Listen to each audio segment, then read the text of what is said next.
Information बहुत available है, but reliable information की कमी है। 9th 10th के बच्चों को ये कन्फ्यूजन है कि क्या सब्जेक्ट लें ताकि जो करियर हमें आगे प्लान करना है उस करियर के लिए वो सब्जेक्ट्स मैच करें। Now here is the quandary and the choices are extremely difficult. Compared with that are the problems that a parent, normally what parents do is कि जो उनका खुद का करियर है वो चाहते हैं कि बच्चा वही परस्यू करे, या जो वो नहीं बन सके वो चाहते हैं उनका बच्चा वो बने। लेकिन बहुत कम पेरेंट्स ऐसे हैं जो बच्चों को पूरी आज़ादी देंगे कि जो आप करना चाहते हैं आप करें। And often those choices of those kids may not be to the entire liking of the parents.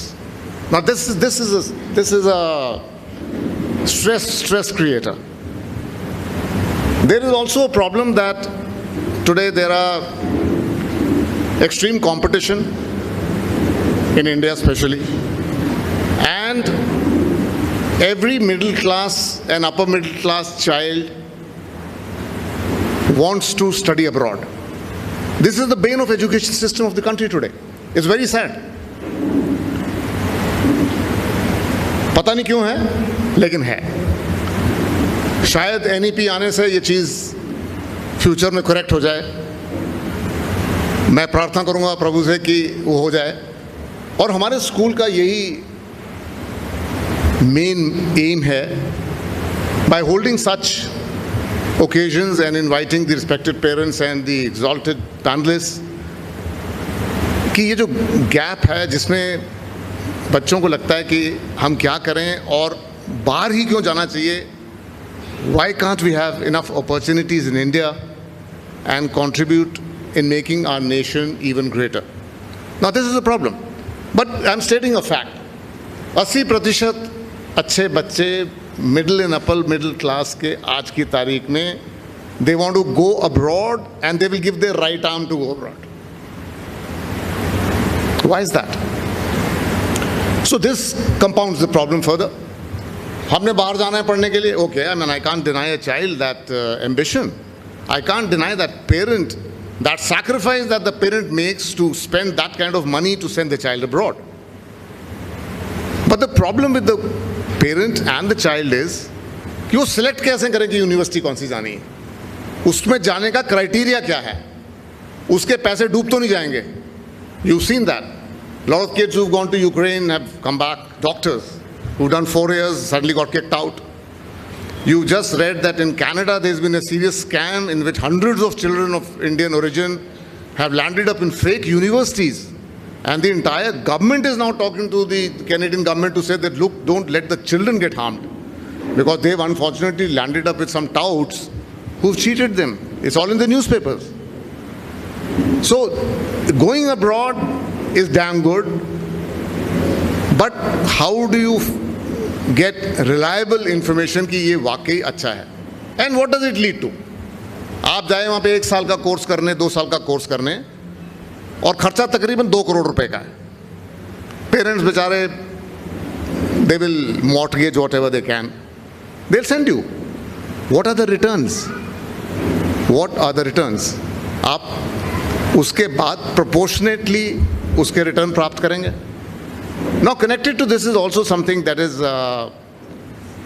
to be thought of by parents as moralists, not just for career. कि आज के ज़माने में हर करियर चॉइस पैसे पे निर्भर हो गई है। कॉर्पोरेट लॉ करो, दूसरा लॉ नहीं कोई करना, कॉर्पोरेट लॉ करो। क्यों? कॉर्पोरेट लॉ में आपका साल का 1 करोड़ 2 करोड़ रुपए की इनकम है। Go to a multinational, because वहाँ आपकी तनख्वाह जो है वो 5 लाख 10 लाख है। यू कीप रीडिंग, IIM की तनख्वाह उसने साल के 70 लाख रुपए हैं। Now the issue is that what's going to satisfy you all as children, as parents, and is that what the society requires? Is that what the world requires? My time is over. I'm a guest of this world for a few more years.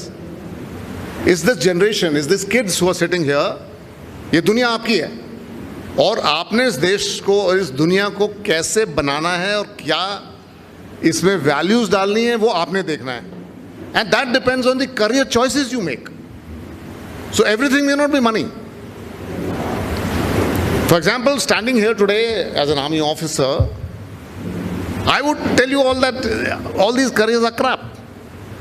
The best career in the world is the Indian Armed Forces. I mean, I'll tell you that because the sacrifice involved, your duty towards the nation. All of us are sitting here today comfortably in this AC environment and discussing careers to make crores of rupees is only because there are some soldiers sitting there on the border at 22,000 feet, minus 40 degrees centigrade, and guarding you all. Otherwise, you can't sleep. See what is happening in Ukraine. So, but that is what I'm saying. So this is moralistic. This is moralistic. I'm not talking about the benefits of the Indian Army. They are immense. But issue is कि so 3-4 चीज़ें हैं जो आज की तारीख में एक बच्चे को कंफ्यूज करती हैं.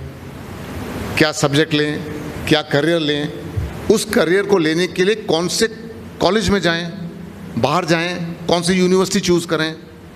So these are questions, and now with NEP coming in, as you all are aware, it's not very easy to implement that. There is a switch of subjects allowed. It's not come in as yet in the full form that it is supposed to come. It's very difficult. But like foreign universities in India also, we'll have a switch of career. So for example, you want humanities, but you want humanities के साथ मुझे physics चाहिए, तो आप ले सकते हैं. This may not be valid for the children of class 11th and 12th sitting here because वो चीज़ अभी इतनी जल्दी लागू करना हिंदुस्तान में मुश्किल होगा. लेकिन maybe for class 9 children and definitely for the younger children, this is going to come up. It's like foreign countries. So you earn credits for particular subjects. Similarly, you want to do science, but science के साथ आपको चाहिए से मुझे तो drawing करनी है. अब आज की तारीख में ये choices नहीं थी. But these choices are now going to come up to enable children to also pursue their passion. अब बच्चा बेहतरीन गाना गाता है, लेकिन पेरेंट्स का दबाव है, सोसाइटी का दबाव है कि आपने डॉक्टर बनना है. वो कहता है अगर मैं डॉक्टर बनने की पढ़ाई करूंगा तो गाना तो मैं गा ही नहीं सकता. Now there is a contrary. And the parents are right to tell him कि तू गाना गाएगा तो कमाएगा कैसे? And the competition is breakneck. So to answer all these questions, I've just raised these few queries and just put teasers. We've all gone through these very tough times. We have today experts with us. The names have already been shown. They're absolute experts in the field. So they'll be here and they'll answer the questions. तो आप बेधड़क होके जो question आपके पास है पूछिए. उसके उपरांत we have 17 universities and colleges who have been represented. You'll be guided to go there. और हर यूनिवर्सिटी में आप कॉलेज में जाइए, आप अपने चॉइस के हिसाब से उनके ब्रोशर्स आपको मिलेंगे. वो आपको कंप्लीट डिटेल्स बताएंगे कि क्या फैसिलिटीज़ हैं, कैसे आप अप्लाई कर सकते हैं, कितने आपको पैसे लगेंगे, फॉर्म कैसे भरा जाएगा, everything. So you're most welcome to be in direct touch with those people. And should you all still feel that there are certain questions unanswered, please let the vice principal or the principal or me know, and we'll have another session. There is no problem. Because देखिए हमारे school में हमको ये और या सलवान्स में हमारा ये मुद्दा है कि अगर हम अपने बच्चों को अच्छा प्लेस नहीं कर पाएंगे, if we can't ensure that our children get what they deserve and get what they desire, then as a school we fail. So this is our absolute endeavor that we want you to today wholeheartedly enjoy this session, participate in it, ask questions from these absolutely brilliant panelists who've achieved so much in life, who have the knowledge, who will answer every question of yours. So I wish you all the very best, and I hope all the kids present here benefit from this session. I hope the parents' worries reduce, and I hope that you all get placed wonderfully. Thank you very much. Sir, for your words of wisdom. We welcome Ms. Priyanka Barara, Principal Ma'am, who has just joined us now. Today's panel discussion is an in-school opportunity for students to interact with professionals in a wide variety of career areas, to know what it takes to be successful and what it takes to a specific career. Let's begin this enriching journey with the panel discussion, the highlight of the career fair, a curtain raiser to immense possibilities. May I request our esteemed panelists to join us on the stage. We welcome Ms. Gurpreet Kaur, who is a fashion and apparel technologist with over 24 years of experience in garment manufacturing and engineering. Ma'am is at present Senior Registrar Academic Affairs at the Apparel Training Design Center, ATDC, which is India's largest quality training provider for the apparel industry. Ma'am, please.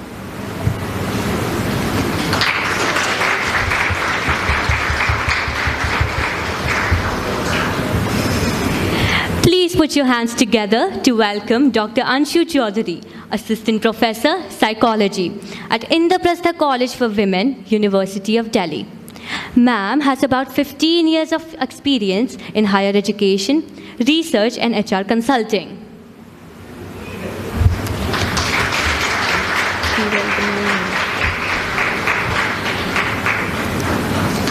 I now invite Sri Naresh Priyadarshi, our proud alumnus.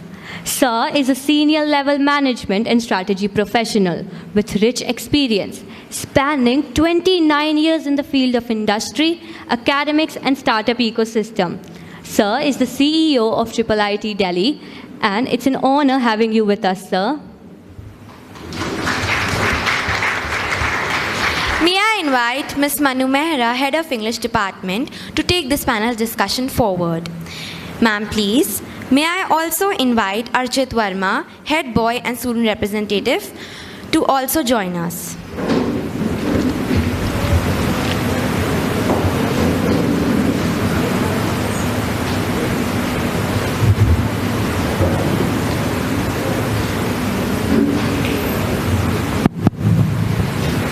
Thank you, Risha and Sirath, for the introductions. It is indeed a great pleasure to conduct and lead this kind of conversation here today on this forum. We have an exemplary array of experiences and backgrounds. And at the very outset, may I invite all our esteemed panelists to share their journeys with us, what inspired them for their fields, and the growth up the ladder. Let's begin with Sri Naresh Priyadarshi. Sir is an not wrong FITZY, and also the companies amongst the big four, such as Ernst & Young and Deloitte. Sir has traveled across 23 countries, very successfully delivering. Passed out from this school in 1987. One of the tough years those times. Stepped into, and there was no visibility. Just think about an hour if you don't have a cell phone with you, what will be your situation?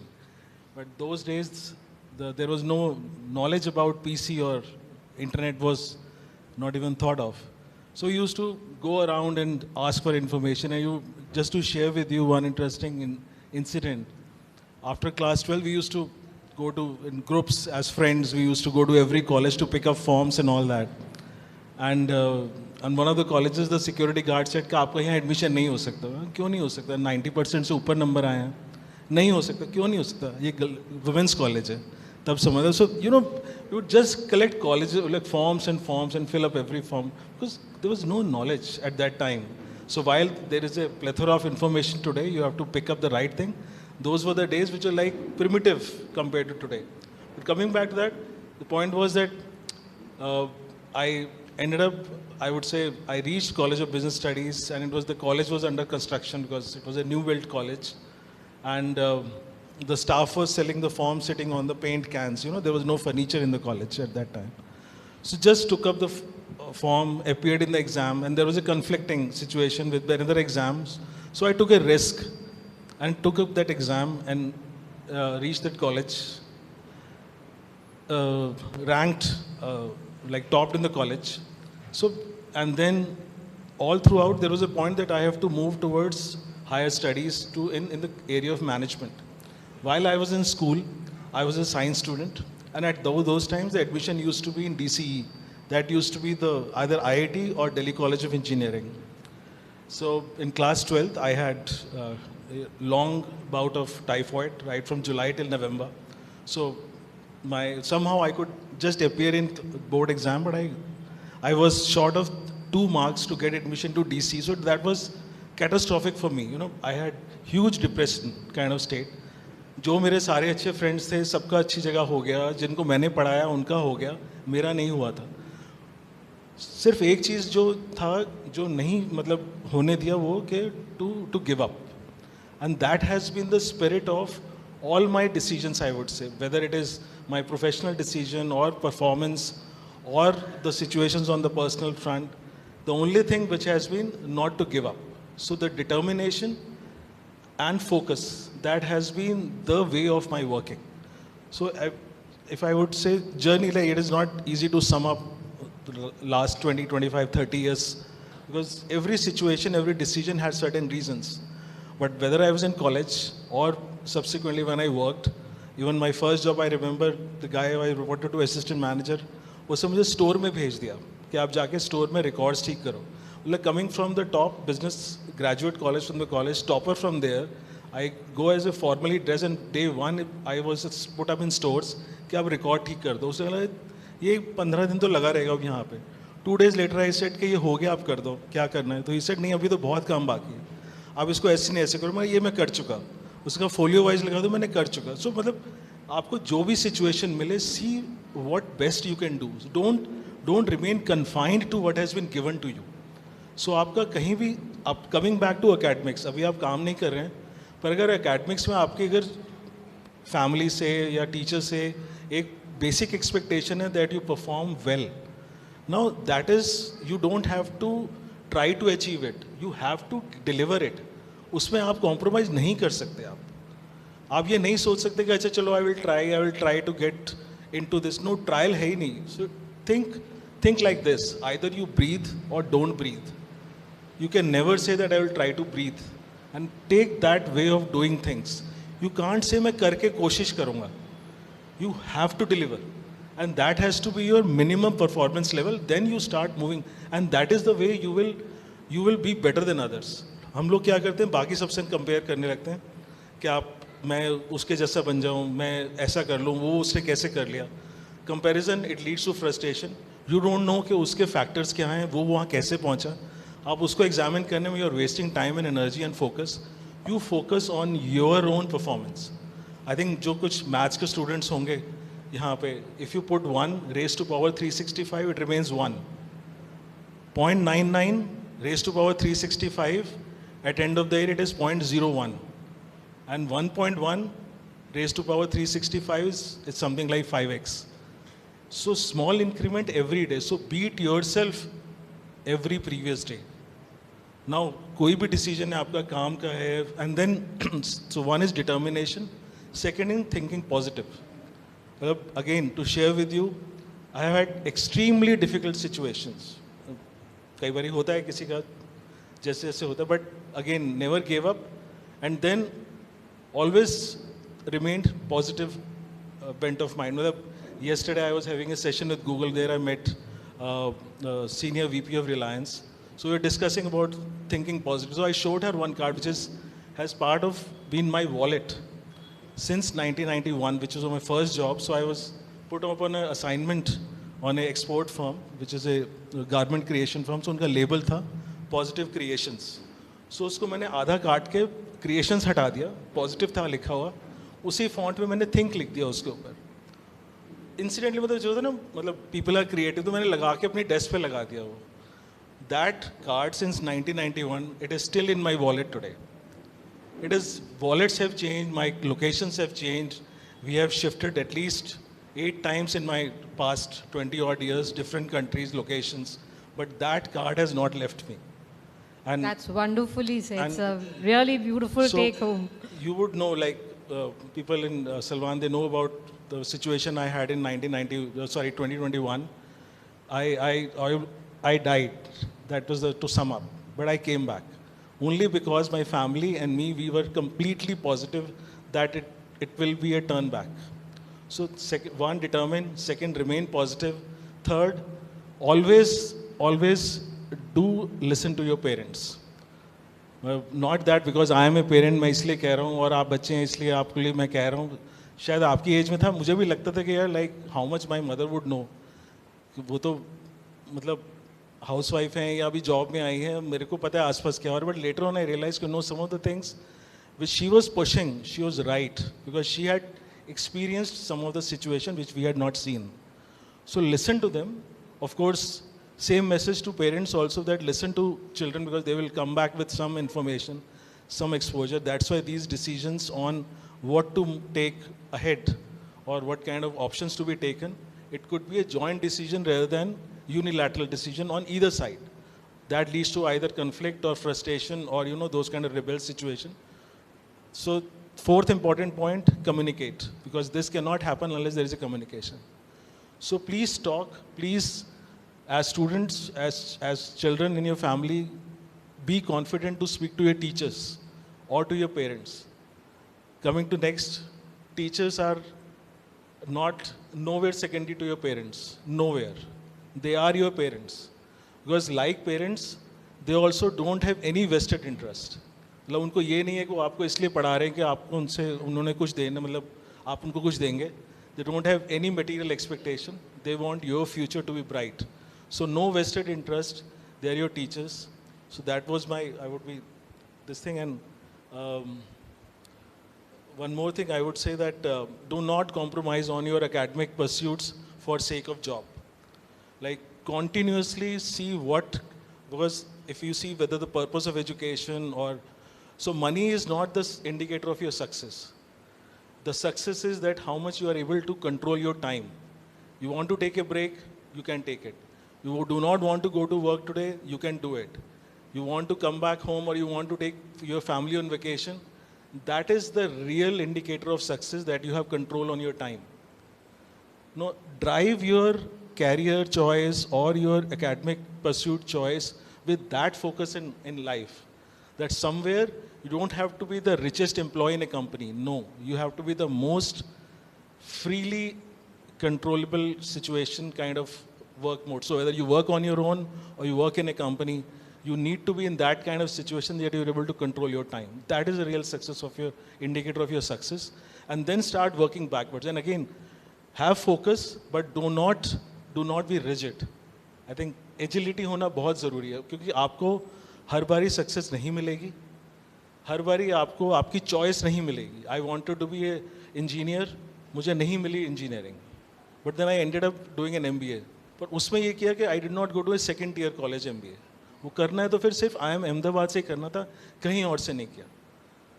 जिसके लिए तो have very very agility होनी चाहिए, resilience, so that even if you lose, आप वापस आके उसको either you are able to change, do some course correction, or you come back to that path. But वो तभी possible है when you are not rigid.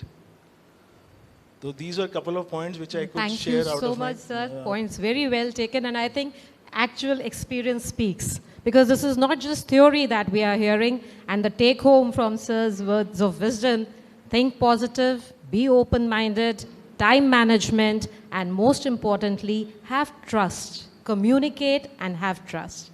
Thank you so much, sir. Thank you. Moving on to Gurpreet ma'am. Gurpreet ma'am, it's indeed such a pleasure to have you here on this forum here today with us. And as I understand, ma'am is a member of various communities formed by the Government of India that design innovative curricula for fashion, technology, and garment industry. Ma'am has also represented India in World Skills 2015 at Sao Paulo as an expert fashion technology. So ma'am, the line that you are holding, that is fashion, it's a dream career of many young boys and girls, if I may say so. So please share with us today that what do you think are the demands of this particular vocation to begin with, and what kind of courses are really available in this field? And most importantly, what inspired you to enter into this vocation? So thank you, ma'am, for the introduction. And let me take your question from the recent one that you have put up, that what inspired me. I was listening to Director Sir. He has used the word new education policy, and he has used the word national credit framework. So what your director has explained you is that there are possibilities that in times to come, there will be interdisciplinary subjects that one can choose. So why is it that it is required? I think I can answer that question very well. To tell you that how I started my journey after I did my class 12th, well, as sir was telling कि हमारे time में तो 3 ही vocation होते थे. My dad said आप doctor बन जाओ, कोई कहता है इंजीनियर बन जाओ, कोई कहता है आप CA कर लो. But I was fortunate to have a friend whose both parents were doctor in Safdarjung, and she and I could not crack the exams for being a doctor. We could not crack MBBS. I was with her. But her parents were very much into that you have to earn something and you have to do it. Money was never a problem, neither with me and nor with her. So I was like, what do? We filled up so many forms. Sir ने बताया पहले तो online भी नहीं होता था, सारी DU में घूम के आप फॉर्म कर रहे हो. But what I got to understand from her mother was that why don't you take up vocational program? So I said ठीक है, why not? अगर हम सिर्फ BSc माइक्रोबायोलॉजी कर लेते हैं या सिर्फ हम BSc कर लेते हैं या BA कर लेते हैं तो उसके बाद फिर हमें कुछ ढूंढना पड़ेगा, क्या करें इसको, BA हिस्ट्री करके भी हम क्या करेंगे. So she took us to Lady Irwin College and we searched through the kind of programs that were there. The bachelor's program is a home science program and master's is specialization either in child development, resource management or textiles and clothing, and that's what it is even today. So all right, I thought yes, that's very good. I mean, we'll get a line right away in the college.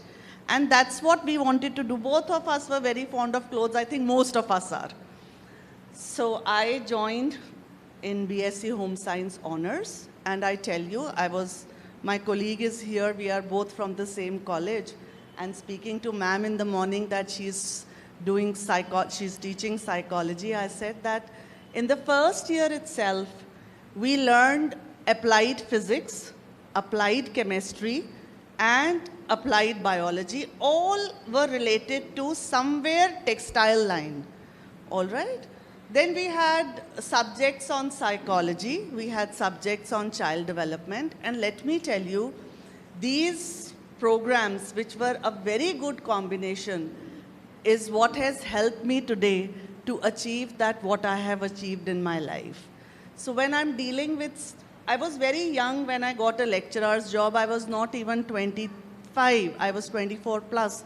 But I was teaching in my institute students who were 10 years in the industry. So there was certain way, you need to handle these people who are about 7-8 years elder to you. So interdisciplinary subjects, they are helping your domain knowledge and how to implement that once you are on the job. So that's my journey, ma'am. Right after doing 12th, I've been associated with textiles and apparel and I did my master's. And post-masters, I cleared my UGC net.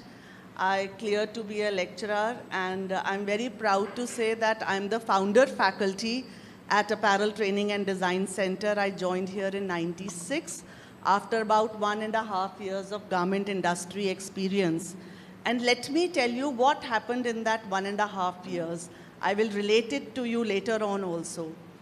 When I joined industry, I found that there was so much of gap of what I had learned and the way the industry works. There are certain very basic vocabulary that is required, and that's what, we could have been taught when we were there. Though my training and everything was excellent, but there was some gap. So when I joined ATDC, the whole idea of taking, new program, making new programs for the student was to make our students industry ready right from the start. So we created small modules called Experts from the Industry. The curricula was such that अगर आप industry में जाते हो एक page पे DTM लिखा है तो मेरे बच्चे को पता होना चाहिए इसका मतलब है die to match. So there is a sample and it says that go get it That dyed to and match. match that color. So like that, there are lots of vocabulary which is not a mainstream, you won't find it in the book. But that's how the industry work.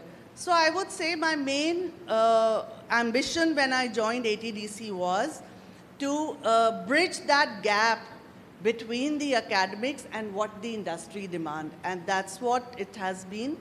We have seen in last 26 years a phenomenal success, the way we deliver the program, that our students are industry ready right from the start, and they are absorbed.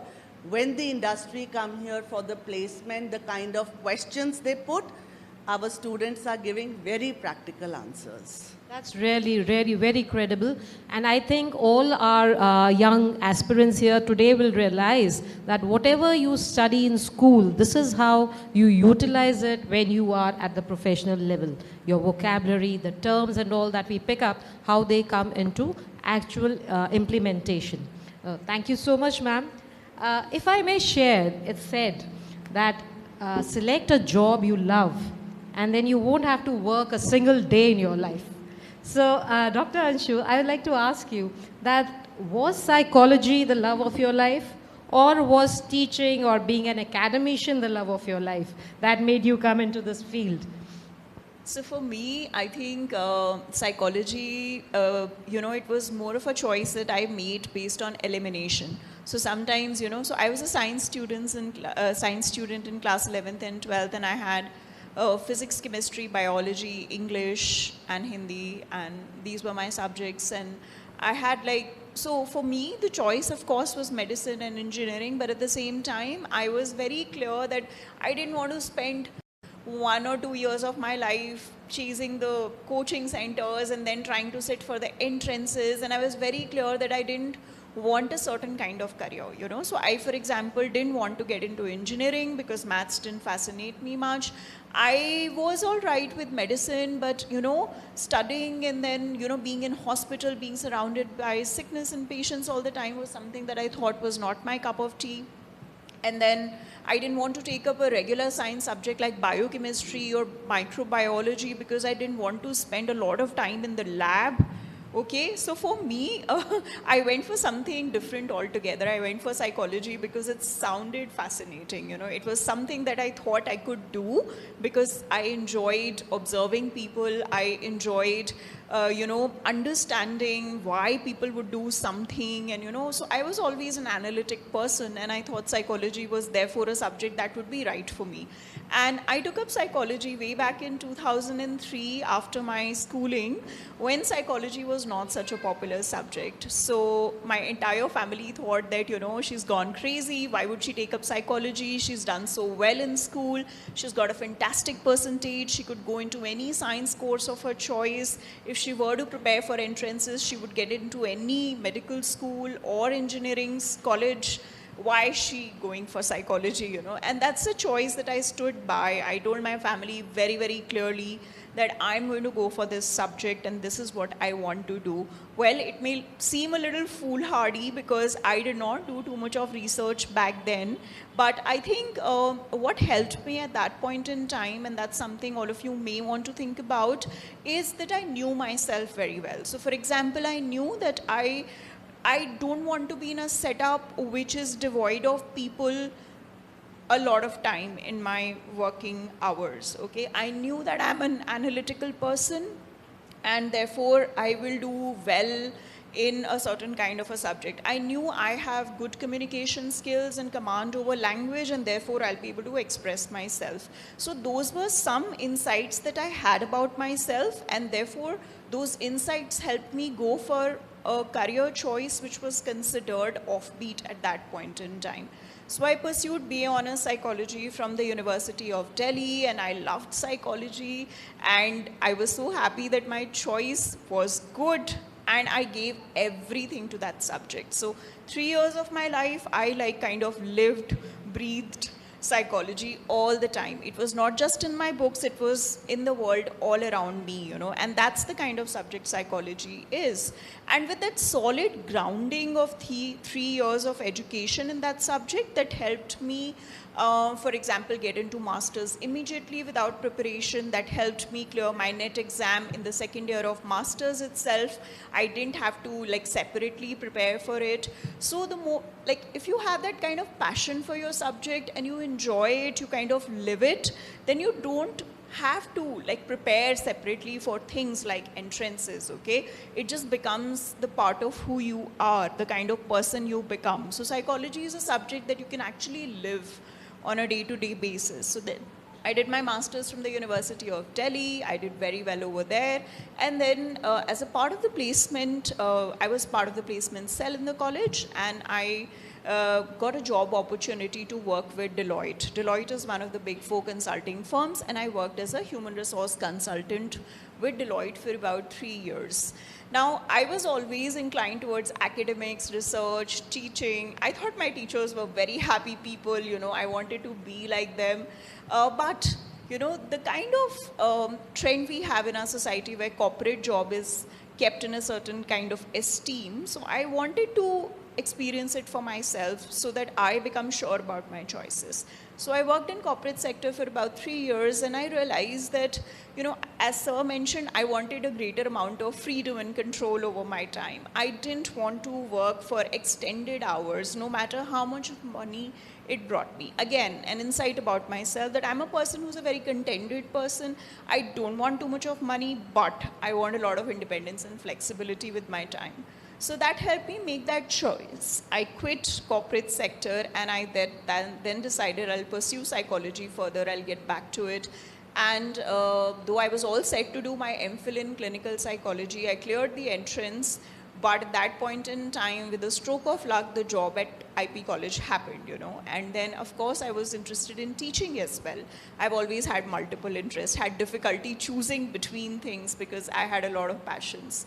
So then I took up teaching, and I have been working with IP College ever since. It's been now about 13 years that I've worked with IP College. 2.5 years I worked with Deloitte before that. And in between, I did my PhD, and I enjoyed my research. And, you know, higher education is different in one way, because apart from teaching, research is also an important part of your job profile. So that's something that I enjoy, and I've never had Monday morning blues, and you know that's an indication that you're perhaps in a right kind of career for yourself. So just 2-3 things that I want to highlight very, very quickly, ma'am. I understand we're running short of time.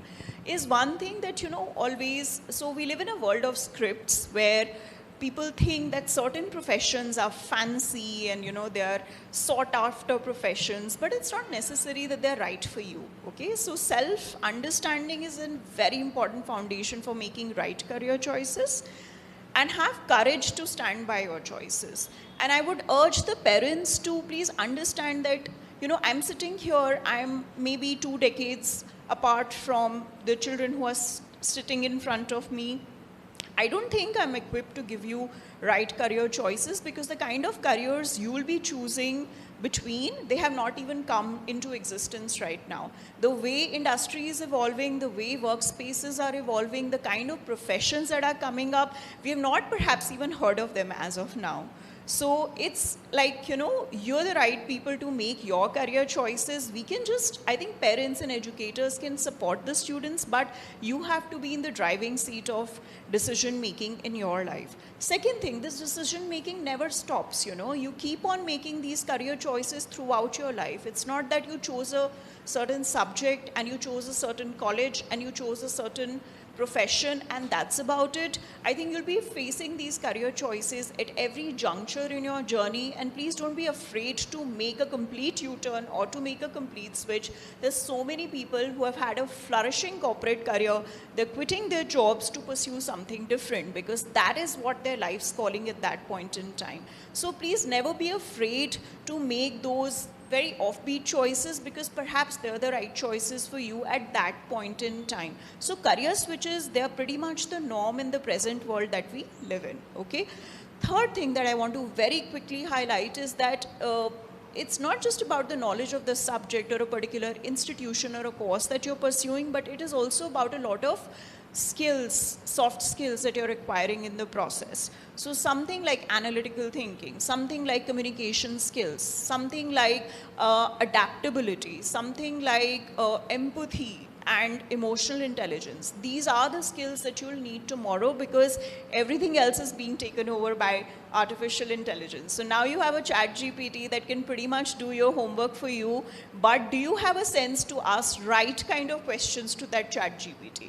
You know, do you have that kind of intelligence to use the technology to your advantage so that you're still indispensable in the job market and you're not one of those being displaced by artificial intelligence in the job market? So what are those skills? Because technical knowledge is something that is there at your disposal that AI can assist you with, but how to use it is something that those are the skills that you need to acquire. So upskilling is a lifelong journey and you're just sort of entering it. So don't think it's a final sort of a destination where you reach and rest. It's like a winding road where you don't know what's going to turn up at the next turn. So don't try to predict your life sitting here right now. Don't think I'm going to be living this kind of life 20, 30 years down the line, because we don't know how the world will shape 20, 30 years down the line. So as Sir mentioned, very aptly said, because nothing is compartmentalized today. You have an option to diversify, if I'm getting you right, I'll just ma'am. conclude with one line. As Sir said that, you know, you need to have focus, but with adaptability and flexibility. So that's it from my That was side, great, ma'am. That was really great. First, as we understand, and the take home being passionate about the choice that you make, and then following it with determination, keeping an open mindset, and ready to diversify at any juncture. Am I right, ma'am? All right, Mr. Priyadarshi, as we get to know about you more and more, it becomes all the more interesting. And we understand that you have been helping a lot of entrepreneurs launch their startups. So today on this forum, I would like to ask you that since you have such a good experience in this line, then what according to you are the prerequisites of a good entrepreneur? And more importantly, is it always that entrepreneurship goes hand in hand with innovation? Does it have to go hand in hand with innovation?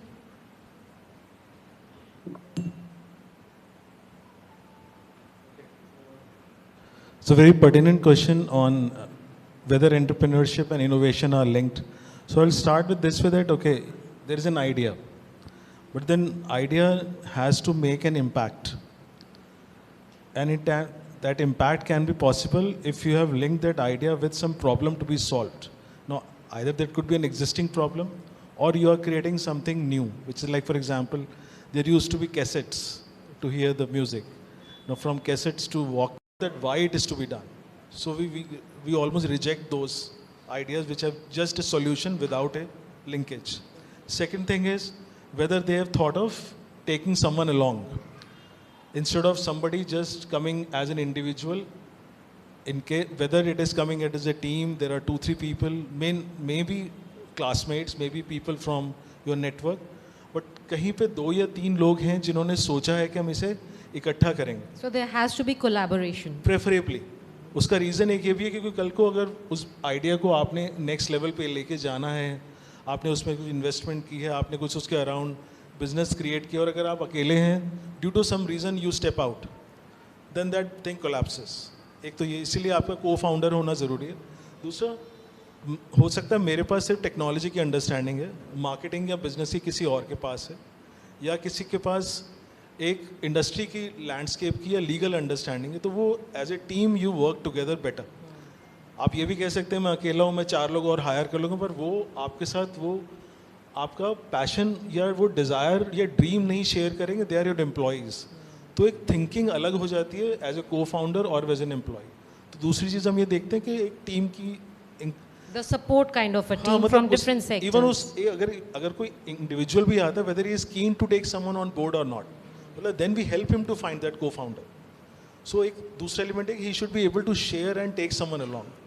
तीसरा ये कि not to give up again, क्योंकि again as an entrepreneur आपको कभी time से funds नहीं मिलेंगे, कभी आपको मार्केट नहीं मिलेगी, कस्टमर्स नहीं मिलेंगे, जगह नहीं मिलेगी, और 4 बार ही घर के लोग सुनाएंगे कि तुम पैसे वेस्ट कर रहे हो, और कुछ नहीं होगा तो आपके दोस्त कहेंगे तो you are like gone.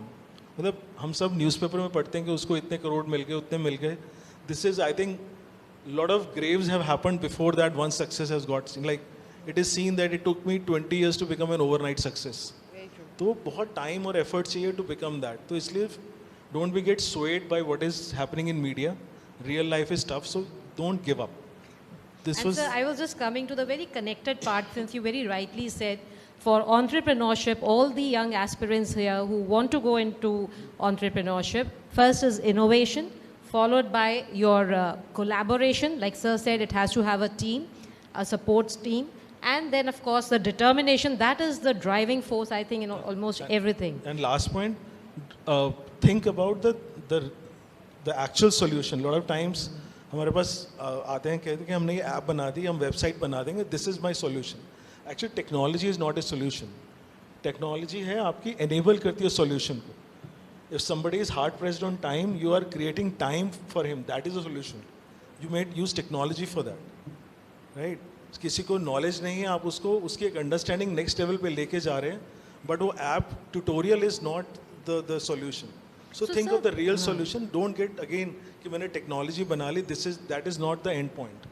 So one more thing, since we're talking about entrepreneurship, so many of the young aspirants here who would like to go into launching of startups on their own, they would like to know, since you are dealing with IITD and you are dealing with innovation and incubation centers, so for any young aspirants who want to go into entrepreneurship, so what is that kind of assistance or help that they can get from these innovation and incubation centers? Okay. And how do they approach them with their idea? See, abhi, lot of schools are having lot of schemes or support system through Delhi government and all, which is often known as Business Blaster scheme. But that is not the right forum to test your ideas to convert into a venture.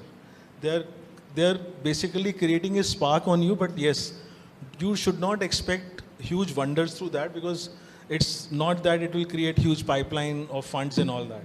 So aapko because there is a lot of information available digitally, आपको constantly monitor करना होगा कि आपका किस domain में वो idea है. जैसे फूड इंडस्ट्री में है या टेक्सटाइल इंडस्ट्री में. विद इन टेक्सटाइल में भी look at whether you are looking at supply chain और manufacturing और marketing. So look at the exact point जहाँ पे आप impact कर रहे हैं.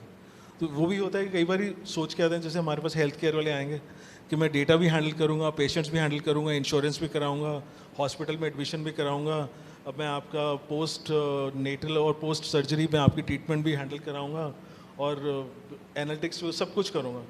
Frankly, we don't support them. Again, we say that start with solving one problem, then gain expertise, then widen your scope of work. So that is the way we encourage. So go to any incubator. Frankly, a lot of incubators have various kind of options available. हर एक का अपना अपना एक framework होता है, accordingly they select ideas. जैसे हमारे वहाँ पे there is a focus has to be in technology. एक कंपनी फॉर्म होनी चाहिए so that because we do an agreement with the company to support them. But कुछ इंक्यूबेटर्स में they encourage the students at the graduation level without having the company. So again you will have to do lot of homework. Entrepreneurship is not कि आपने presentation की और आपको next day you will get 10 lakh rupees and third day you will start your business. No, lot of homework both from industry point of view, see what kind of offers or schemes are available, what kind of grants are available. It is a very dynamic landscape. बहुत information regularly update होती रहती है. बहुत सारी companies हैं जो schemes या competitions launch करती हैं. Google है, Microsoft है, who encourage the students community at the school level to apply for various idea competitions where they find out good ideas, then they take it forward. So keep those avenues open. Again, उसमें भी फिर वो team work काम आता है, क्योंकि आप अकेला सब कुछ नहीं कर सकते. 4 या 5 लोग एक फ्रेंड्स मिलके one can look at all these external outreach and information and all. But ये है कि आपको ये सब, again, one more important thing, do not compromise on studies. Again, I will come back because वो एक आपका fundamental expectation है. Yes, idea, business वगैरह वो सब चलता रहेगा, और if you, and if not, I'm just saying, if आप मेहनत करेंगे उसके results आपको मिलेंगे. आपका अगर idea fail भी हो जाता है, still it gives you learning. तो आपका कहीं पे loss एक तरह से नहीं होगा that you were, if you lost because you failed in your idea, maybe you go to the next idea in a better way. So you have to take the learnings from there, go there, but do not compromise in your academics. Again, be very, very clear what you want. So if you go to an incubator, don't say I need help. Say what help you need to resolve what kind of challenge. वो incubator फिर आपको बताएगा वो दे सकता है कि नहीं. So again, very clear what idea, how to implement it, how to execute. जितना भी आपको आता है, it's not that कि आपको 15 पेज का business plan चाहिए. Even if you do half a page, you can convey verbally, but it has to be clear. Clarity is important. Thank you, sir. Sir, you'll agree with me that squiggly careers is the new norm. Ma'am also said. We, the Z generation, admittedly are not very patient and do not readily adhere to climbing the corporate ladder, but are rather fluid and prefer to take on different opportunities and paths as they come our way. Perhaps the most often asked question, where do you see yourself in the next 5 years, has become redundant with the advent of squiggly careers and developing technology. Sir, what is your take on squiggly careers?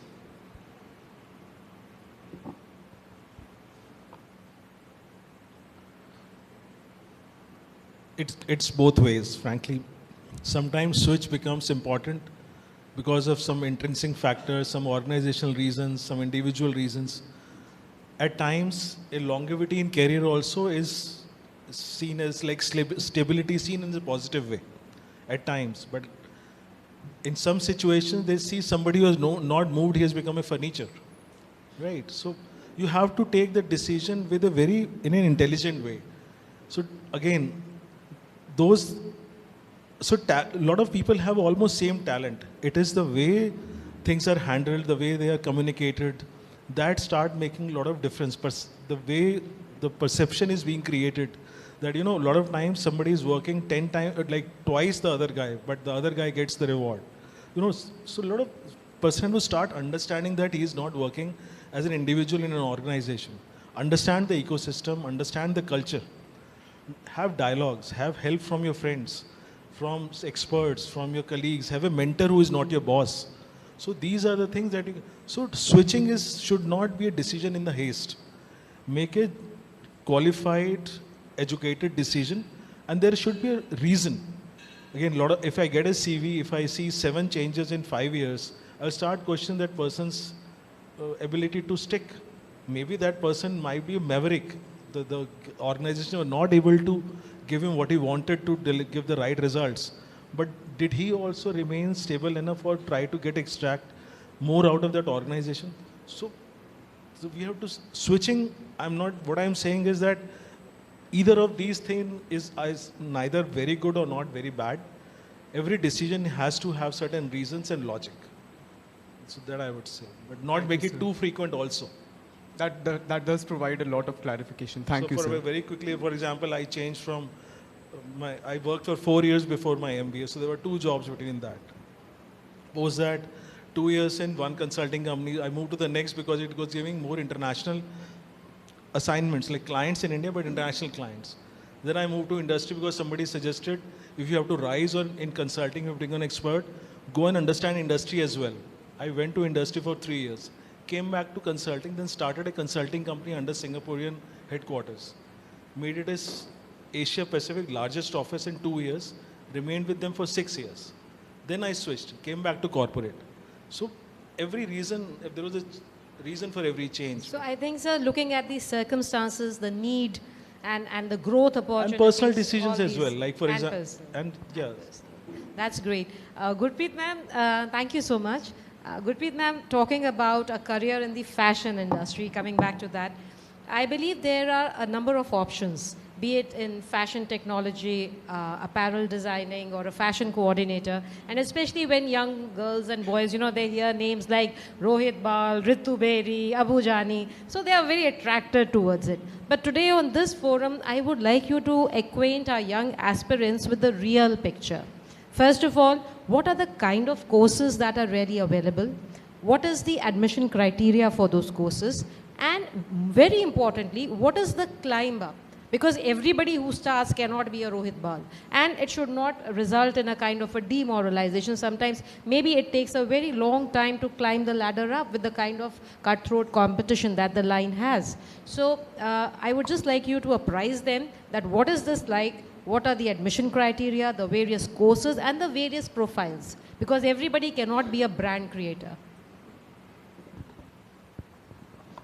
So before I answer your question, let me tell you how big is our industry. So the Indian apparel and textile industry contributes to about 2% of the GDP, and about 12% of the exports from India is about the garment export or textile export combined. So, and another thing that as far as employment is concerned, after agriculture, the apparel, fashion, textile, and related to this is the largest employable sector in India even today. And you would have seen that over the years, you know, I mean maybe in last 10 years, before that, the ready-to-wear in women's wear was not that common.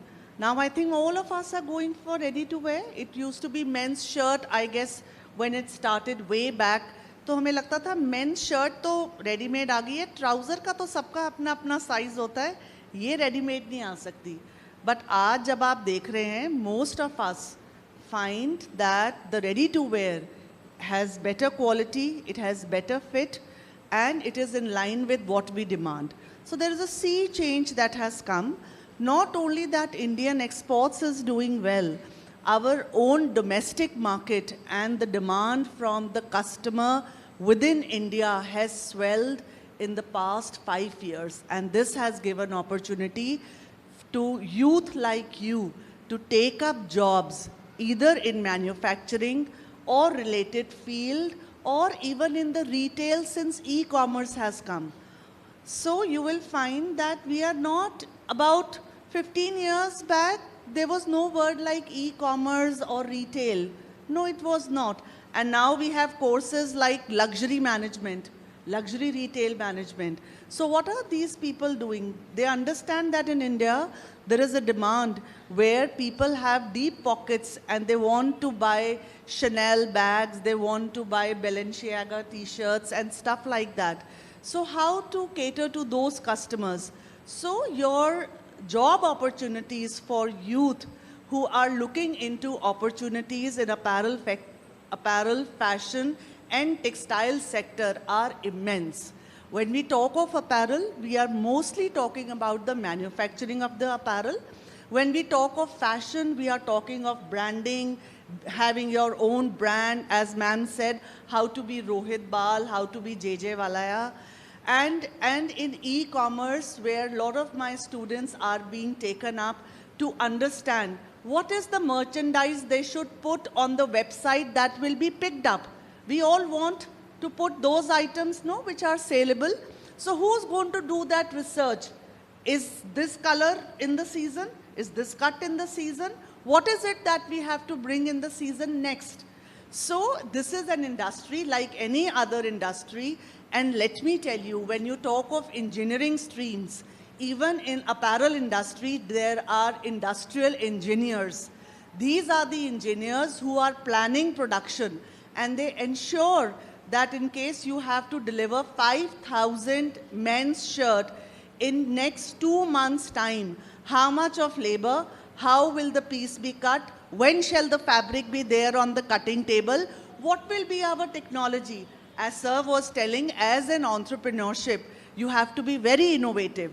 So if supposedly I have got an order in which I have to do a certain kind of embroidery, and for that embroidery, if the costing is too much, what are my innovative ways to bring that embroidery costing within my budget? So innovation, as in any industry, is a part of apparel industry also. And you all have immense opportunities to start, maybe as we have all described that when we start initially, I mean, we have to give it some time. Let's be learner for first 2-3 years and deliver whatever is to be delivered very diligently. कोई भी काम छोटा नहीं होता, मगर वो छोटा काम आपने कितनी न्यूएंस से किया है वो बताता है कि आपकी कितनी शिद्दत है ये काम करने पे। और आज भी आपको जो सक्सेस मिलता है काम पे, आपकी डोमेन नॉलेज एक पार्ट है, बट एक another set of skill sets होते हैं। उन स्किल सेट से आप आगे और आगे बढ़ते हैं। अब मैम ने मुझे कोर्सेज के बारे में पूछा था, मैं आपको बताती हूँ। 12th के बाद BSc fashion design, BDes fashion design और BVoc fashion design, BA fashion design, बहुत तरह की डिग्रीज आती हैं। बट क्योंकि यहाँ पे बहुत से पेरेंट्स हैं, स्टूडेंट्स हैं, जब ये अपने बच्चों के लिए कोई डिग्री प्रोग्राम देखते हैं तो थोड़ा सा कईयों को लगता है कि ये कौन सी यूनिवर्सिटी है, कितने साल से चल रही है। There are few questions for which you must seek answers. So whether the university is valid, the degree has been conferred to the students who have passed in the last 2-3 years, and they are all getting, that degree is valid to do a master's program. At Apparel Training and Design Center, ATDC, we are offering 2 degrees in BVOC. So it's a fairly new degree like BSc, BA, it's Bachelor in Vocation. And there are 2 streams while I was working with AICT that we conceptualized. One is in fashion design and retail, and the other is in apparel manufacturing and entrepreneurship. So these are 2 streams, depending upon, some people have much flair about, they are more creative. So they go for fashion design and retail program. Then there are students who want to be in the manufacturing line, or they have in mind that after working for about 3, 4, 5 years in the industry, I would also like to set up a small unit of my own. So when they are doing this 3-year degree program with us, we are giving them domain knowledge, and we are also giving them inputs, as sir has said, that when you want to start your own startup, what is it that you have to look? How will you prepare a project report? What is the market research? How will you do a market research? So there are things like that which are part of our curriculum. So BVOC degree is conceived by UGC way back in 2014. And the best part about this degree is it is creditized.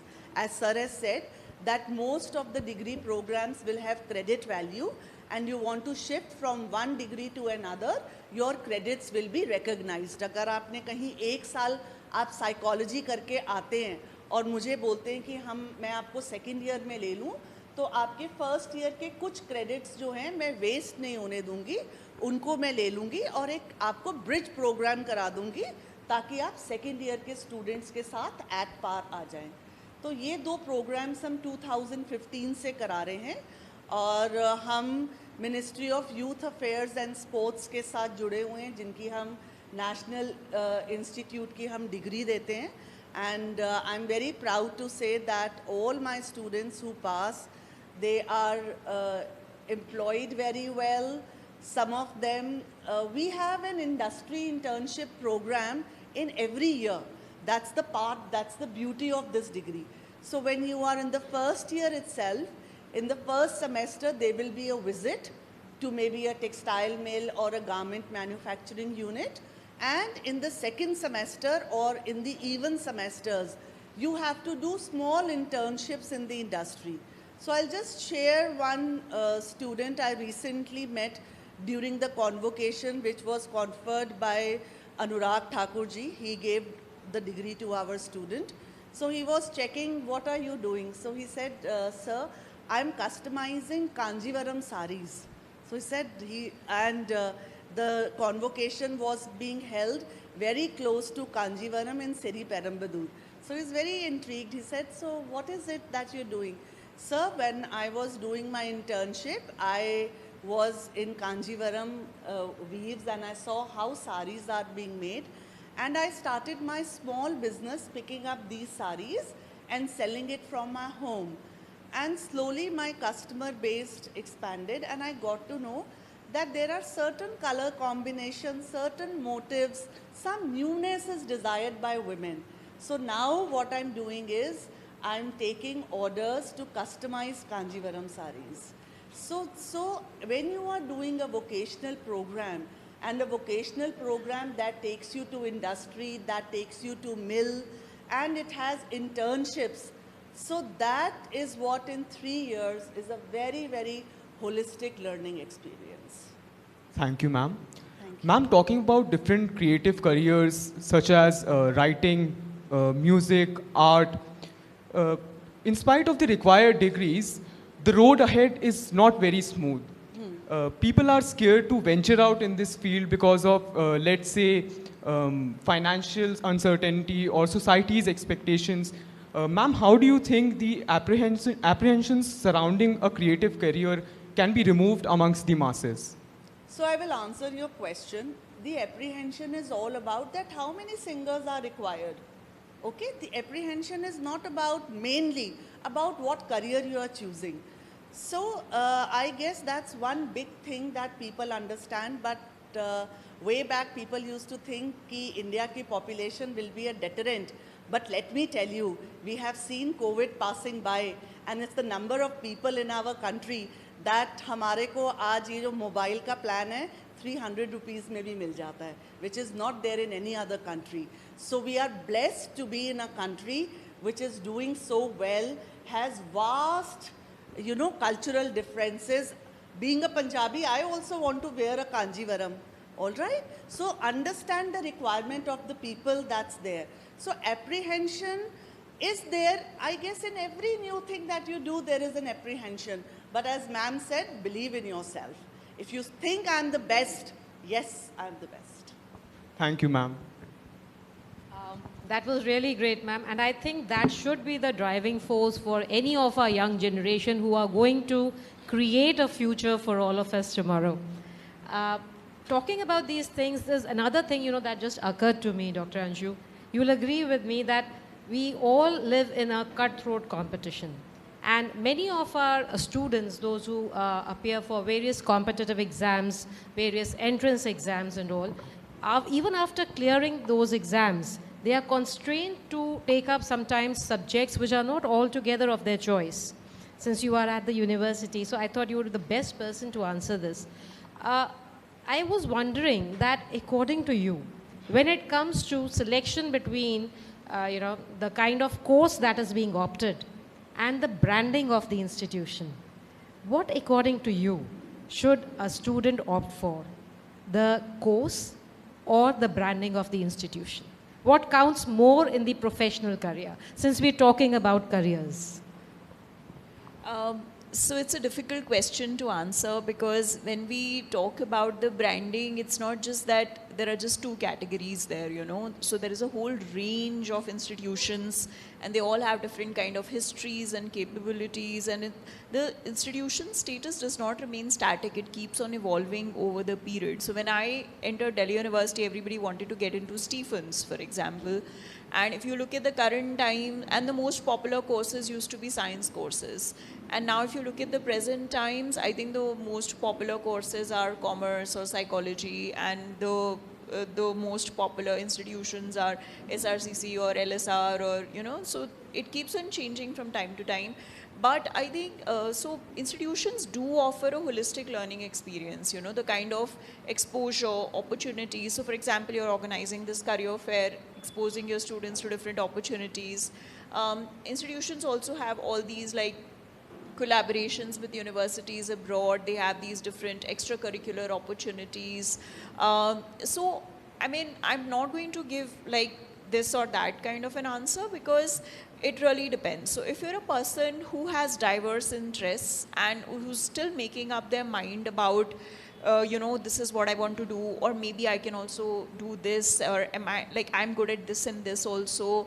So, you have to take a decision for yourself holistically. So for example, maybe you're not getting a course which is second on your priority list, but you're getting it at an institution that otherwise offers great let's say, placement opportunities or offers great exposure, then you'll have to think about your decision differently. Or for example, if you're a student who's very, very clear that I want to pursue only and only this subject and this is my passion and everything else is secondary for me, then in that case the decision will be very different. So for example, you may want to go for an institution that offers the best possible program. But it's very hard to know which institution, for example, is good for psychology, you know. So for example, let's take psychology as a case in example. So which college? And typically people think, and when it used to be time for cutoffs, people used to think that the college that has highest cutoff is the most, like it's the best college, you know. So if a college hit 99.5, you know, they were in news, and then you would think, oh, this is the college I want to get into because the cutoffs are the highest. But trust me, the way we decide cutoff, it depends upon so many things, you know. And there are colleges where certain, like there are all kind of faculty members in different colleges. And sometimes you may think that, okay, I have opted for the best college, but your experience over there may be very different, you know. So I would say that what you can possibly do is that in case you have more than one option, it is a good idea if you visit the college. Just go there, talk to people, talk to students who are already pursuing a course over there, and they'll be able to guide you the best, because the insider knowledge about how the college is, what are the shortcomings, what are the strength areas, how the faculty members are, is something that you'll get to know if you talk to students who are currently enrolled in the college. And a visit to college campus is always a good idea, because it will help you decide if that college is the right fit for you or not. But have at least your like 2-3 options in your mind that you want to go for, and then you have to like maybe do a pro and con kind of a list. Maybe you have got into a college, but the commute itself is going to take 1.5 hours, you know, which, I mean, of course you can use that 1.5 hours very brilliantly and creatively also with smartphones at your disposal. But I'm not going to give a fixed answer over here, because every case scenario is unique. But I mean, as a general rule, if you're very clear about your choice, then go for the best possible institute that offers that course very well. If you're a little uncertain and if you're still deliberating between 2 to 3 choices, then go for an institution that offers you much wider exposure, so that that holistic development that you're looking for, you know, that is facilitated. So a lot of students go for certain colleges because they know that that college has excellent dramatics team, or that college has an excellent, let's say, debating team, you know, and that is what they're really fascinated with, so they go for it. So each one of you may have a different criteria for selection, so I don't want to impose my own like mantras or But ma'am, judgments as on I you. subtly wrong, and if I may say so, with your permission, I think somewhere the hint is that the branding matters and the exposure of the institution matters. It does matter, but just don't go. I mean, that branding should not be just based on public perception and the lists that you keep on getting in newspapers, or even, if I may say so, just on the basis of NIRF rankings, because a lot goes on behind the scene when those lists come out. Very true, very Yeah? true. So And ma'am, one more do your thing, own since due you are diligence. into research and psychology, so I just couldn't constrain myself. You know, when most of our students and the young aspirants here, tomorrow they're going to appear for various interviews. So in interviews, the potential employers have a very hot favorite question. And that is, what are your career aspirations? I want to ask you today, as a psychologist and an authority in psychology, what is the mindset of the employers when they are putting this question to the young aspirants, that what are your career aspirations? What are our young aspirants supposed to answer? How they are supposed to understand that question, be it any profile? I'm not circumscribing it to a particular profile. What is there in the mind of the employers when they put such a question? So I just want to highlight that there are a lot of generational differences when this question is being asked to young people such as yourself. So either it's a person like me who's a millennial asking this question to Gen Z, or if it's like much older person, then it's a Gen X person asking this question to Gen Z. And let me say, the times in which millennials and Gen Z and Gen X are growing up are very, very different. The value systems are very, very different. So I am not going to prescribe a right answer, but maybe even the expectations that Gen X have from the young people entering the job market is that they're going to be very serious, they're going to be very, very focused, they're going to be very dedicated, whereas Gen Z, for example, is looking for more innovation, growth, they're looking for more satisfaction, work-life balance. So there is this constant, discourse around those generational conflicts in the workplace and generational collaborations as well. I would say that we don't give answers that people want to hear. Give answers that you truly believe in, because even if you give answers that people want to hear and just in case you get the job, the expectations from you are going to be very, very different. Then you may feel cheated and the organization may feel cheated, and they may say that, oh, you said something during the interview, but look at you, you're not really fulfilling those expectations. So I think organizations are becoming aware that like when Gen Z is entering job market, they have different strengths and they have different weaknesses and they have different skill set. So I would advise in any case, just don't people please, just be authentic and give the answers that you truly believe in and be very honest and forthcoming about it. But at the same time, as young people, do reflect on your priorities. So for example, if your priority is to sleep late in the morning and then just enter office at 11 a.m., that's an unreasonable expectation. But at the same time, yeah, if you want to pursue your let's say hobby as seriously as you want to pursue your career, and therefore you want to have a better work-life balance, that's a reasonable expectation to make. So one has to therefore factor in these generational differences about these hot favorite questions. In fact, these hot favorite questions are kind of becoming a little redundant these days. Yeah. Thank you, ma'am. Ma'am, we as students are under constant pressure from our parents, teachers, and the so-called well-wishers to study, study, and study.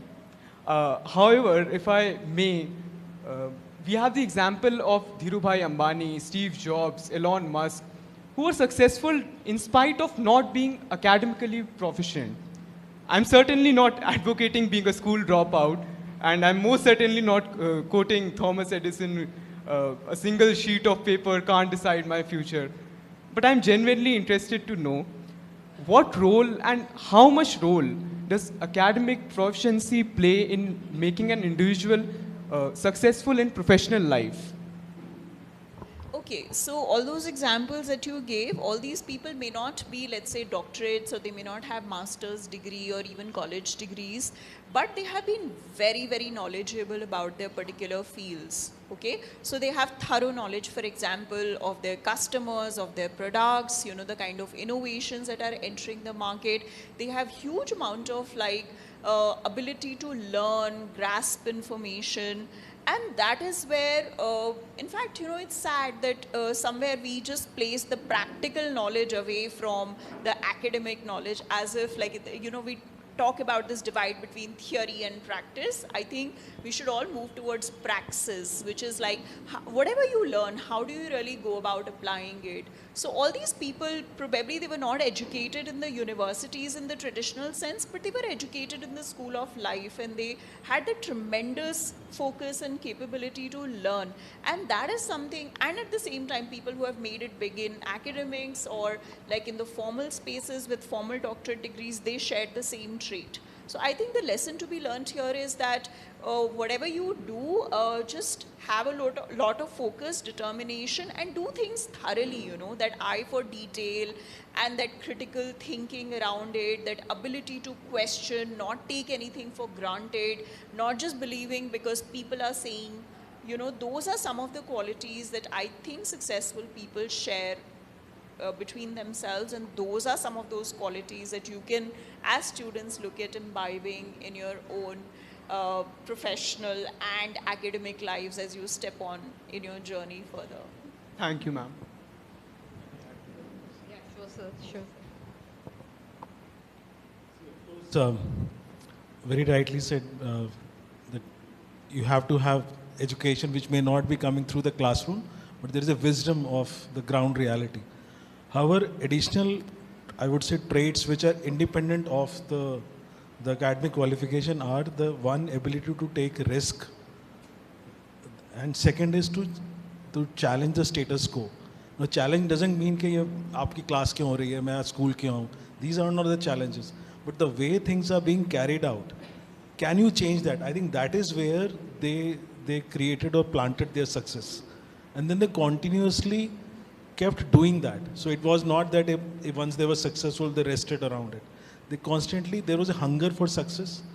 There was a constant hunger for, or like ability to take risk, and then always, that is where the innovation comes. Innovation is not always in lab.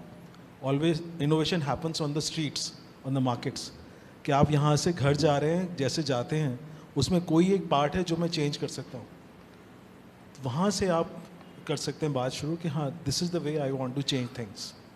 Okay, and one more input on जैसे था कि education या qualification या institute कैसे matter करता है. I'm just taking a very typical journey of a corporate career, say of around say 25 years.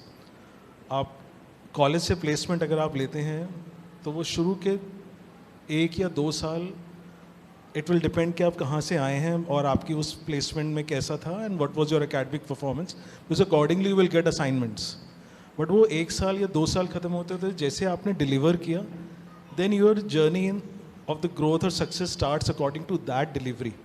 और फिर वो नेक्स्ट लगभग 8 से 10 साल, I am again taking into account switches या quantity, but generally next 8 to 10 years will all depend how you're delivering success or delivering your results. और always remember, organization में so called mind में रहता है कि वो उसका favorite, ये उसका favorite, ऐसा नहीं है. Everyone bets on the horse that is going to win. Now whether एक corporate में ये होता है इसीलिए mostly. तो आपने वो 10 साल आपने वो निकाली, now it comes that you become, because pyramid है, आपने ऑर्गेनाइजेशन में CEO बनना है या GM बनना है, तो then they start looking at कि इसकी पेडिग्री क्या है, वो कहाँ से आया है. बिकॉज अब उनके पास 3 या 4 लोग हैं जिनका एक सिमिलर डिलीवरी रही है, बट अब उनको चुनना है कि किसका बैकग्राउंड कैसा था. और बैकग्राउंड एक तो इंस्टीट्यूट मैटर करेगा, सेकेंडली वो क्यों मैटर करेगा, क्योंकि उस इंस्टीट्यूट का नेटवर्क है विच हेल्प्स. बिकॉज उस लेवल पे आपको पार्टनरशिप्स चाहिए, आपको एक इंडस्ट्री में पोजीशन चाहिए और अपॉर्चुनिटीज़ फॉर द कंपनीज चाहिए. वो आपको नेटवर्क से आती है. वो नेटवर्क जिस इंस्टीट्यूशन का स्ट्रॉन्ग हो, that is where IITs and IIMs are sought after, because उसका नेटवर्क काम आने लगता है. तो शुरू के 2 साल, फिर 10 साल, फिर वो आखिरी. So that is where again the institute would matter. Thank you. That was really an eye-opener, sir. Thank you so much. And now, since we are running out of time, but very quickly we open the session to the house for a question-answer round. So all those who are interested, please raise your hands, and I think we'll be able to take a few questions. Not every question, but a few questions.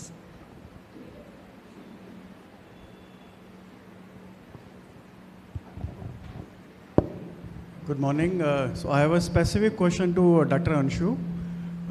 My daughter Mansi Sanger, who is passed out from this school only in 2017, she is now following your path. So she has just passed out MA Psychology from IP College. And like you, now she is getting the opportunity to do MPhil from Gautam Buddha University. And again, like you, she has a passion to get into study and teaching. So will doing MPhil help better, or is there any alternative, career which she should opt for? I think for teaching, PhD eventually will be critical. So she should look forward to doing her doctoral degree and gathering experience in terms of teaching. So that is what is going to matter. But the job market in higher education, particularly in the government, universities is a bit tight, you know, so it's very difficult to get in. There is a lot of ad hocism, but of course there are opportunities with many, like private universities are coming up with psychology in a big way. But I think the criteria for selection is NET examination. So she has to clear her NET exam and then eventually go for PhD.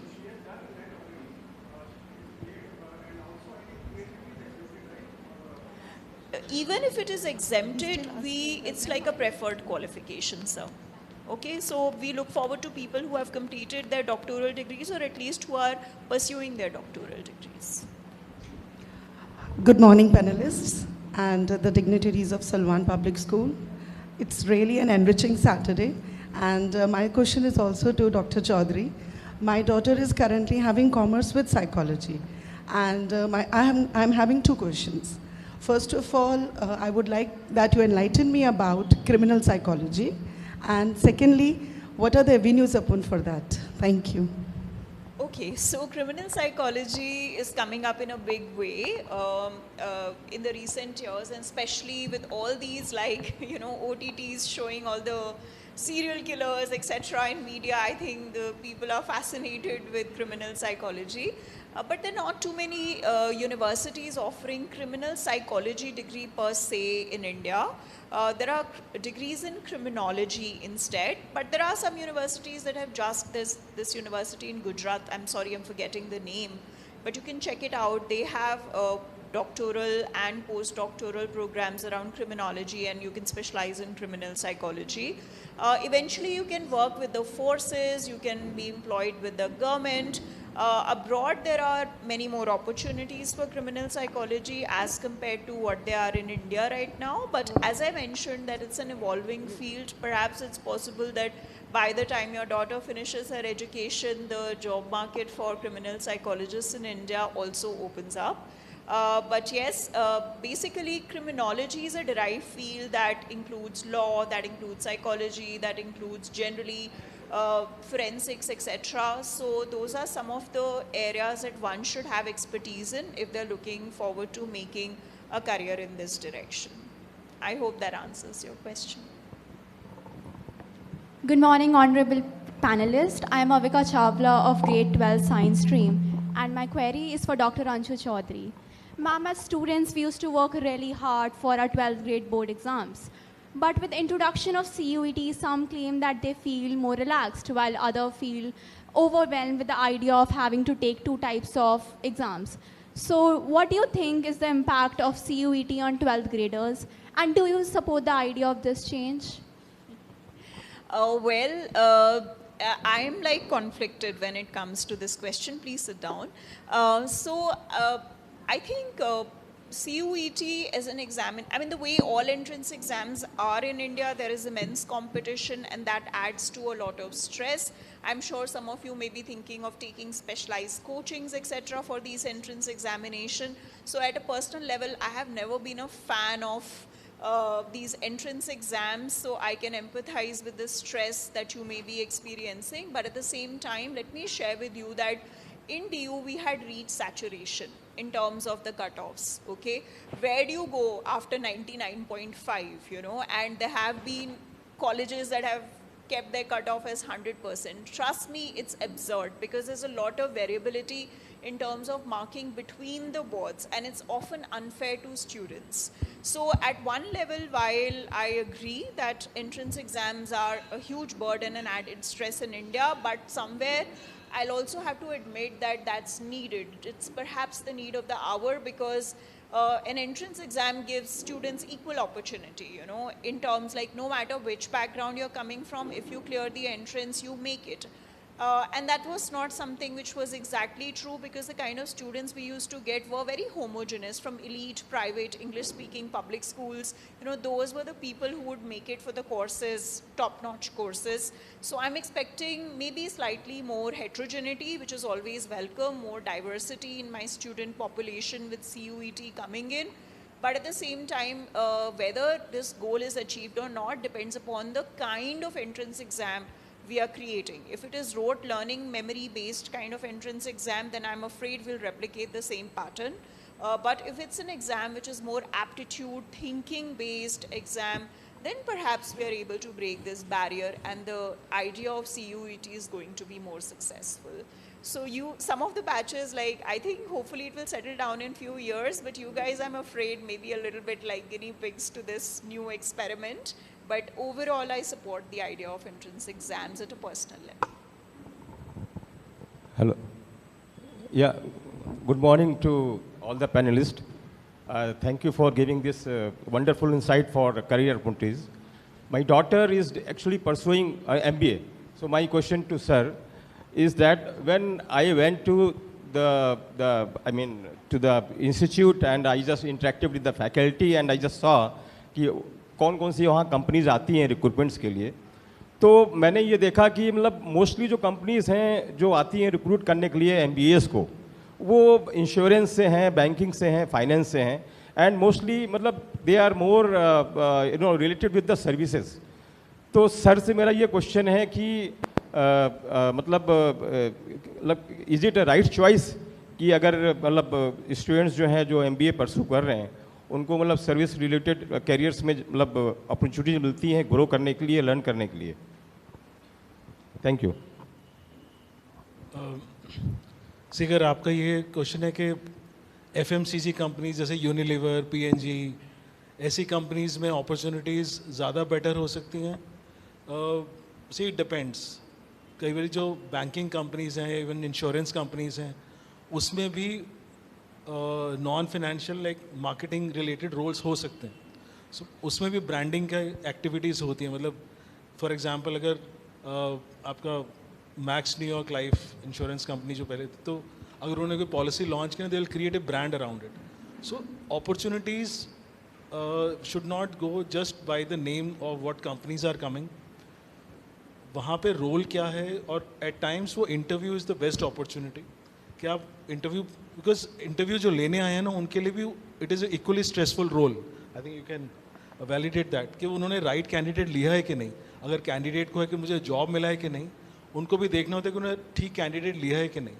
तो they will be very happy to answer कि अगर इस particular line में जा रहे हैं और अगर सर्विस ओरिएंटेड कंपनीज में मेरा लॉन्ग टर्म प्लान नहीं है, so what kind of opportunities I will have after working in your company, right. So there is no harm in asking this questions. और अगेन आप जो कंपनीज आ रही हैं, go for, उनको कहिए कि she should go for a good company, good role in that company, because role matters. जो role में ही उनको एक लर्निंग रहेगी और उसमें जो भी उनको रोल मिला वो उनका कैसा उनका वहाँ पे आउटपुट रहा. So it is going to be, taking a job is not the terminal point, it is a beginning. जैसे हम सोचते हैं कई बार कि चलिए हमारा IIM में एडमिशन हो गया, now life is set. No, it is आपने वो उसको कैट क्लियर करके आप एक स्टेज क्रॉस हुआ है, now next phase begins. So every such so called terminal point is going to beginning of the new phase. So let it not be taken as something negative or a discouraging factor. It has to be explored and moved. Matlab, you have to evolve.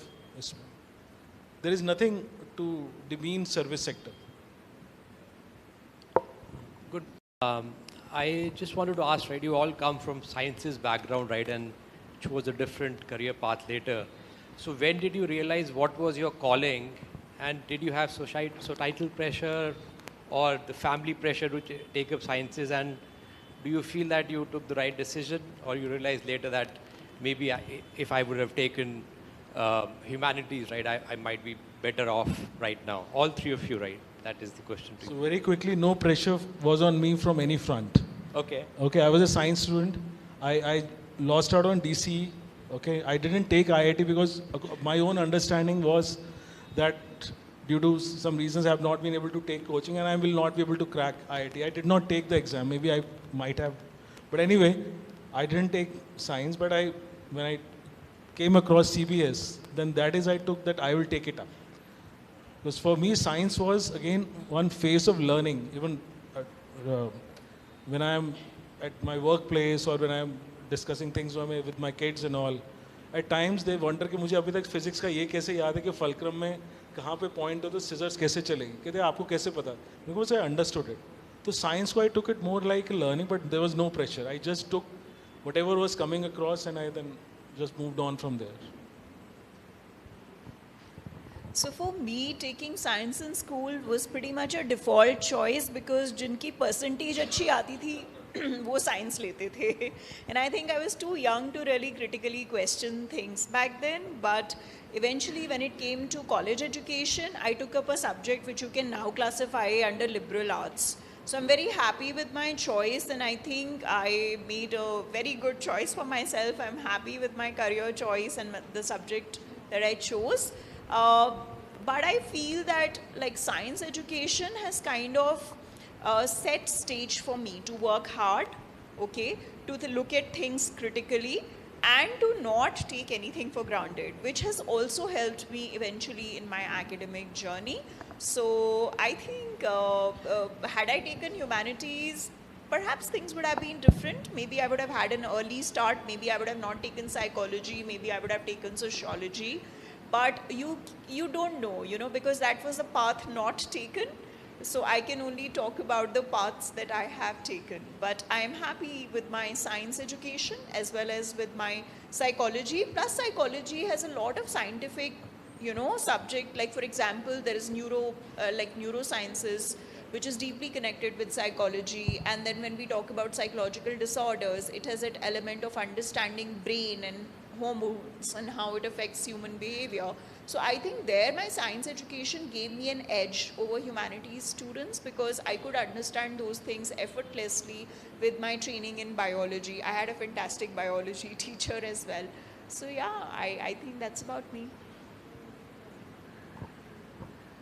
So for me, if you say, well, it was not forced, it was by choice, and then I've been a minimalistic person all through. तो वो मुझे क्या है facts चाहिए और उसके बाद आगे तो वो हिस्ट्री और वो सब जो था ना that was never my cup of tea so आप ये कह लो because being lazy I didn't go for the humanity subject but yes it was my interest and my parents also never forced and the line that I took up, well, it goes very well when we were doing textile chemistry and subjects like that. It was very much helpful, but I don't think so now as you know there will be interdisciplinary courses as we have discussed in the morning. We need to look at choice of subjects being taken now from a very, very different angle. I know many people are interested, but due to paucity of time, I'm sorry, we can just afford one more last question. So let it be just a lucky one, and I'm sorry we'll not be able to entertain more than that right now. So just one last question before we conclude the session. Good morning, eminent panelist. I'm Aryan from class 12th with Commerce with Maths. So I would like to ask that I'm confusing either going to IIM or going to Delhi University or doing a private thing like a CA or going for income tax or else. So how do I make a efficient choice?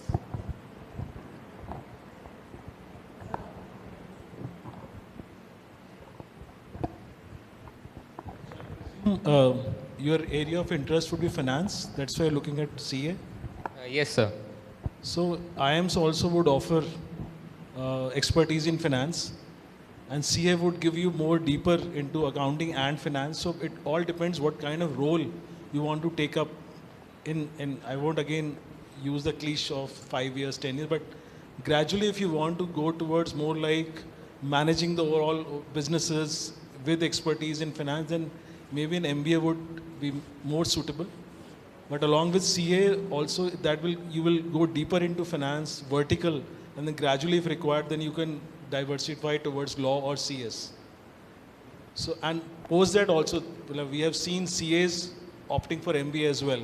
So the point is that either of these paths taken, it doesn't stop you from moving to the other. So MBAs have gone for CA and CAs have gone for MBA. So it depends on how you do your learning after a certain stage that you would like to take additional or a different course as well. Thank you, sir. We will discuss offline because it will require a little bit of analysis that what exactly you want to do in course of time. So that will otherwise is a very generic answer. The only one thing I would like to add, continuously have a habit of reading. whatever be your subject, whether psychology or science versus commerce, at least have a habit of reading. And particularly on these earlier years, because gradually once you start moving to your work and moving up in life and family life and all, you get limited time, all that extra, whatever I'd say, you'll have more responsibilities to handle. So read as much as you can and continue reading whatever be the stage or age of your life. I think that will really give you a lot of edge. Thank you, sir. Thank you, sir.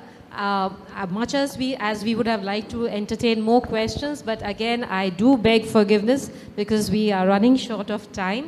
So I would like to conclude the session today. I'm extremely grateful to our esteemed panelists for taking out their valuable time to be with us at this forum, and also our attendees who took such a lively interest and participated in the discussion.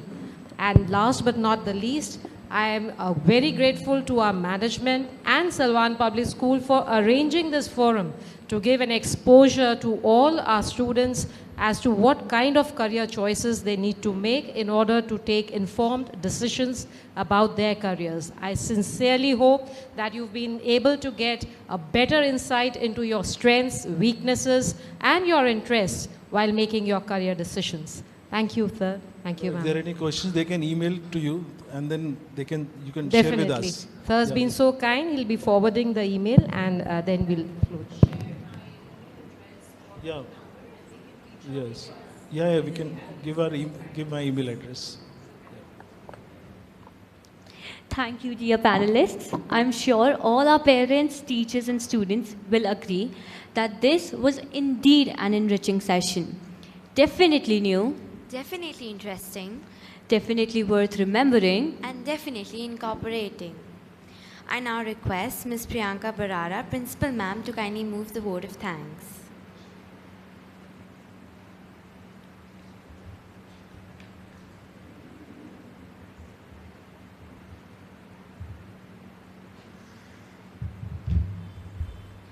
A very good morning and a heartfelt thanks to all our esteemed panelists for sparing their very, very valuable time and insights during this discussion. I'm sure your lessons that our students have taken these lessons of resilience, grit, and determination from your conversations. Each journey brings forth something, and three of you have brought forth different perspectives of your journeys. Our children in this current age, they really don't know a world that existed without mobiles or a limited communication. But your insight on the fact that you had to look for colleges and find out what happens where does give a reflection of the fact that we should never stop exploring. And that spirit of exploration is what keeps us going, what keeps us moving ahead. Also, a big takeaway from this session is that never be afraid of following a path that you've researched well and you are trying to move ahead with an aware mind. That self-awareness is a skill that we are trying to build amongst our students, and this is what is going to help us move in a longer way. There was a time when we grew up, we were following a structure, we would get into a career and, by the time you retire from that same career. But you are all growing up in an age where we're moving from one career to another, and not just because we don't like something. The times are such, the pace at which everything is changing around us expects us to adapt, to understand, and to be able to collaborate quickly according to the times. I was just recently speaking to somebody who's been running a very, very strong, famous tuition center with a strength of 3,000, 4,000 children across centers, and very good delivery, master in his subject. He was thriving because of the policy of CBSE, where and the fact that there was no CUET. There was a lot of dependence on 95s and 99s and 100s, and suddenly this gentleman has very little work. He says, I'm not getting. So we have to be prepared for something we don't know what is coming forward. So what prepares us? the ability to get knowledge. We can't have all the knowledge all the time, but we should develop the ability to acquire knowledge, like Sir said, read. Develop the habit of reading. You can't know everything, but if you are in the habit of exploring, you're in the habit of reading, you will depend on it when you need it. So what are we depending on in the times of need is what we need to build upon at this stage. Our endeavor of bringing panelists and setting up a career fair is so that we are able to develop an awareness amongst you. We may or may not make the right choice, the time tells us. But when we are making a choice, we should know what clarity we have, why we are doing this. Like Sir said about entrepreneurship, don't just do it for the sake that I need to earn lots of money. Money will follow. Think of the problem that you wish to solve. Then you reach the idea and then you try to innovate. So try to be a change maker. You can, and we are in wonderful times where there's a plethora of choices of what you can do. The idea is do it well. Whatever you do well, you will find a way out of it. That is what matters. And that is what we wish and for all our children. And I also thank all the parents for joining us today. I really am glad to see the enthusiasm of our parents and students for this participation. It encourages us to take such endeavors forward because these formative years will help us build the skills in our children, and this is a step towards that. I also thank our director, sir, for supporting us in this entire planning. The team of teachers, the team of the career counseling team that has been working hard to ensure that we make all ends meet, get the information rolled out in the right time, all the coordination. I thank the entire team of teachers, our IT team for supporting us, the art team that supports us at any time, at any place, the admin team, which is constantly helping us smoothen all our processes. So thank you very much for joining us today, and we look forward. I thank all the universities also for participating in this career fair today. Thank you very much, and you will be given a link, a QR code for a feedback form. Do share your feedback so that we know what we need to do when we plan it next time. What we did right and maybe what we were not so point on it, we will try and do it better. And I would request, we will also put down the email IDs of our esteemed panelists when we revert to you on the feedback you share with us so that you can reach out to them on an email. Thank you so much.